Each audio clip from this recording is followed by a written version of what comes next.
All right, guys. So quick story time. I had a pretty crazy month of trading in November. From November 17th into 19th, I was up $700,000 trading NQ and a little bit of futures with Bitcoin. Going to that Thursday, November 20th, I was pretty cocky. I was up a lot of money in 3 days. I thought, okay, well, if you're up 700, you can end the week up $1 million.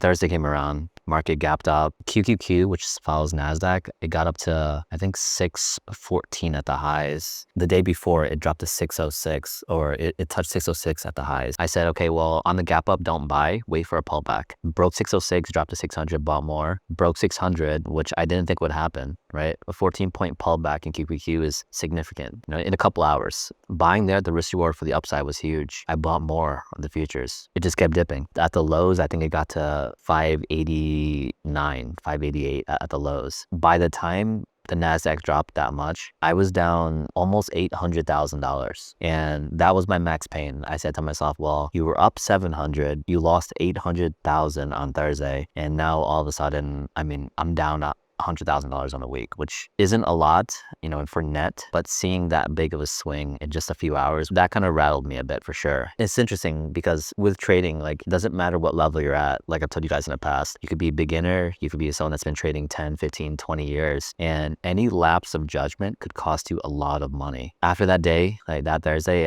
I went to Formula One. After that, I'm in the Paddock Club with the Aston Martin team. It was hard to enjoy, honestly, it was hard to enjoy that night just because of how big of a loss that was in just one day, just on a careless mistake, right? Just being cocky from up 700 grand, right? There was one day, I think that Tuesday, where I made $250,000 in 10 minutes. When that happens, you feel like you're on top of the world. You feel like, okay, well, it's hard for me to lose. When you feel that way, the market, it humbles you very quickly. That happened to me. Fortunately, after that day, November 20th, the market bottomed on the 21st, and I actually went on a pretty crazy run. That Friday, I think I made close to 400,000 back, right, from that $800,000 loss. And by the end of next week, Thanksgiving week, I went up 1.3 million. The only reason, honestly, why that happened is because the market made a full recovery. It made a V-shaped recovery. I wouldn't attest that to too much of me having this amazing skill. I would say it's a combination of luck and just playing off the levels. But it's kind of like a situation that happened in my previous video where I talked about how I lost 600,000 in Japan, just trading on my phone. I had made that back a few days later, and the same thing happened, God willing,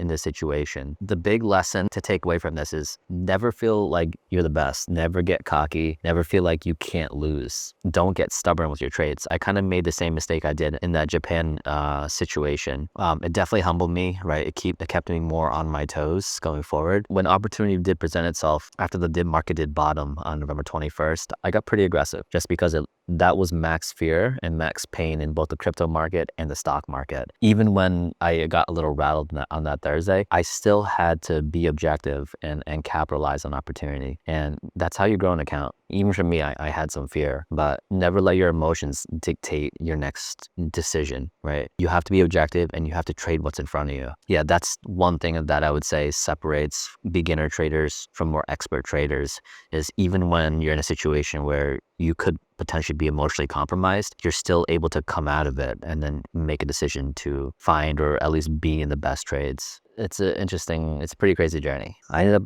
coming out here to Mexico, this resort. It's a pretty nice view from here. Just to hang out for the weekend, because seeing swings like that, like up 700,000, down 800,000 in one day, and then going on like about $1.3 million swing upwards from that Friday into the end of Black Friday, pretty much, was pretty interesting. And that's all from futures, right? That's not me trading options. With options, it's a bit more, but this is just me talking about trading futures. And I personally just started trading futures this year. I think I've been trading it for, if I had to guess, like 6-7 months. I started off trading just a few contracts to dabble and to kind of learn how they work. But once I kind of got a good grasp on it, I'm trading much larger size just to make it worth my time. Once I get better, I think I'll continue to improve next year. I'm going to start teaching more about futures trading within my community. I think anyone that trades, like if you can trade options, like you start off trading options and you master that, you can trade any instrument. You can trade futures, you can trade obviously shares of a stock. It looks a lot easier, right? Once you master options, everything else is pretty much cake. Yeah, it's a crazy journey, the idea of trading.